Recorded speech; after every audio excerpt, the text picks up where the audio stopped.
Mr. Speaker, I'd ask unanimous consent to revise and extend my remarks. Without please. objection, so ordered.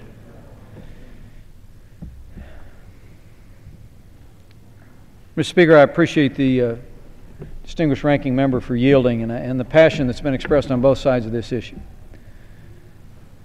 But let me state the obvious, if I can. We are a nation at war. We have soldiers that are in harm's way at this hour, forward deployed at Bagram, in Helmand Province, places I visited just a few short weeks ago. And so this business is not taking place in a vacuum. We are a nation at war. And let me say to the distinguished gentleman from Massachusetts who just spoke, who suggested that those of us who oppose a repeal of Don't Ask, Don't Tell would commit some libel against Americans with whom we differ on lifestyle choices. Nothing could be further from the truth. As a conservative, I have a particular worldview about moral issues. They do not bear upon this question. This is an issue exclusively that is about recruitment, readiness, unit cohesion, and retention, because we are a nation at war. Now, I'm not a soldier, but I'm the son of a combat soldier. I think we should listen to our soldiers as we continue this debate.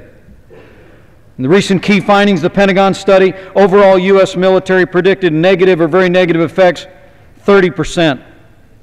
Percentage of the Marine Corps predicted negative effects, 43%, 48% within the Army, 58% within Marine combat units. We know the leadership that's testified before the Congress. Air Force Chief of Staff General Norman Schwartz said, "I do not think it prudent to seek full implementation. Too risky," he said.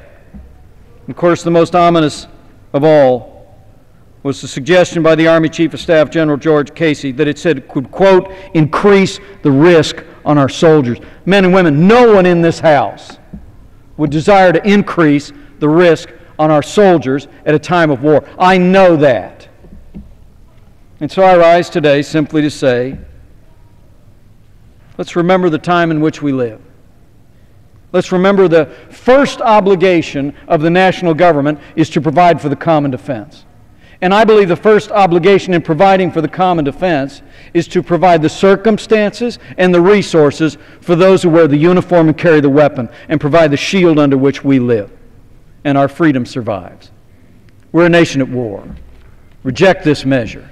Don't Ask, Don't Tell was a successful compromise in 1993, and so that compromise should remain. I yield back.